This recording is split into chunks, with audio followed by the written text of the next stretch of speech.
যোৱাকালি মাননীয় মুখ্যমন্ত্ৰী যি স্থানলৈ আহিছিলে পানবেচা, সেই পানবেচা অঞ্চলতে দৰিকাৰ বিস্তীৰ্ণ পানীভাগ আহি জমা হয় আৰু সেই পানবেচাৰ পৰা 3টা চেনেলেৰে সেই পানীখিনি ব্ৰহ্মপুত্ৰ আৰু দিখৌত পৰে। আৰু এই চেনেলকেইটা হ'ল ব্ৰহ্মপুত্ৰত থকা 3খন শ্লুইচ গেট আৰু শান্তিপুৰত থকা দিখৌ শ্লুইচ গেট। সেই শ্লুইচ গেটকেইখনে কাম কৰি আছে। সন্মুখ ভাগত থকা মেটেকা দিনে ৰাতি আমি চফা কৰাই যাতে পানী নিষ্কাশিত হোৱাত বাধাৰ সৃষ্টি নহয়, তাৰ কাৰণে আমি কাম কৰি আছো। আৰু সমান্তৰালভাৱে যিহেতু এবাৰ পানী বহুত বেছি জমা হৈ আছে, যদি পানবেচা পানীখিনি আমি বাহিৰ কৰিব নোৱাৰোঁ, তেতিয়া শিৱসাগৰ চহৰেই হওক, বেতবাৰী অঞ্চলৰ পানীয়ে হওক, নিমাইজান অঞ্চলৰ পানীয়ে হওক, এই পানীখিনি ওলাই যোৱাৰ ৰাস্তা নাই। কাৰণ দৰিকাৰ লেভেল আমি ডাউন কৰিব লাগিব। আৰু সেইকাৰণে আমি ডি ৱাটাৰিং প্ৰচেছে এই পানী আমি বাহিৰ কৰিব পাৰোঁ নেকি, তাৰ আমি প্ৰয়াস চলাইছোঁ আজিৰ পৰা 5 দিন 6 দিনৰ আগৰ পৰা। আৰু ONGC হাতত থকা D watering machine, huge discharge capacity থকা মেচিন আমি ইয়াতে সংস্থাপিত কৰিছোঁ। আমাৰ ৱাটাৰ ৰিচোৰ্চ ডিপাৰ্টমেণ্টৰ হাতত থকা মেচিন আমি সংস্থাপিত কৰিছোঁ। আজি 4 দিনৰ পৰা এইখন এখন মেচিন দেখিছে, সেই মেচিনেৰে পাৰ মিনিট প্ৰায় 24,000 লিটাৰ পানী আমি ডি ৱাটাৰিং কৰি আছোঁ। ইয়াতে এটা ৱাটাৰ ৰিচোৰ্চৰ মেচিন আছে, তাতে দেখিছে আপুনি প্ৰায় 30,000 লিটাৰ পাৰ মিনিট, LPM বুলি কয়, লিটাৰ পাৰ মিনিট আমি ডিচাৰ্জ কৰিছোঁ। আৰু এতিয়া অলপ দেৰি পূৰ্বে এই ONGC এইটো মেচিনেৰে আৰু অতিৰিক্ত 10,000 লিটাৰ পাৰ মিনিট LPM আমি ডিচাৰ্জ কৰিছোঁ। গতিকে 30, 24, 54 আৰু 10,000, 64,000 LPM আমি ডিচাৰ্জ কৰিবৰ কাৰণে সক্ষম হৈছোঁ।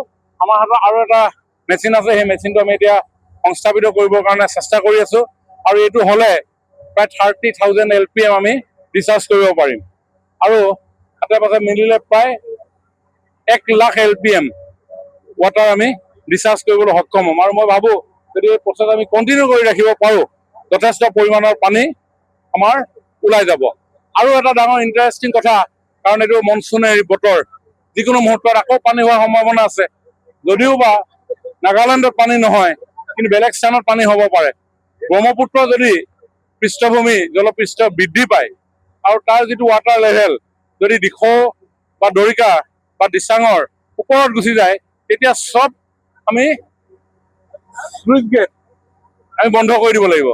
তেতিয়া যদি শ্লুইচ গেট আকৌ বন্ধ কৰি দিয়া যায়, তেতিয়া পুনৰ শিৱসাগৰ, মেটেকা বা বিভিন্ন অঞ্চল, বেতবাৰী, নিমাইজান এই অঞ্চলৰ পানী আকৌ ওলাই যোৱাত বাধাগ্ৰস্ত হ'ব।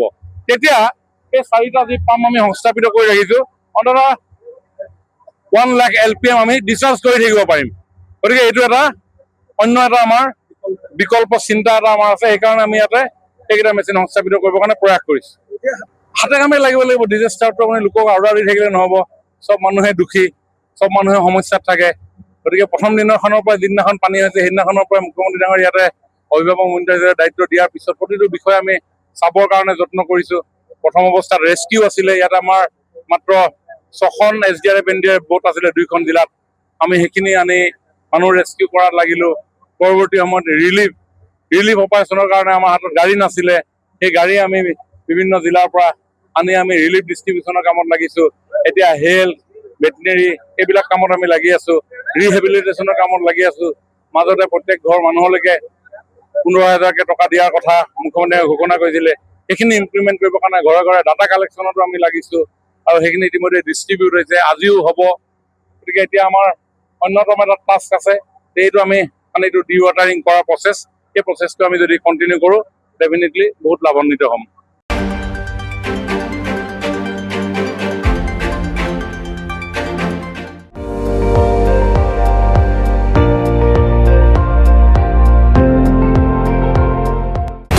আপুনি চাই আছে ND24, সৰ্বশ্ৰেষ্ঠ নহয়, সৰ্বোত্তমৰ দৌৰ।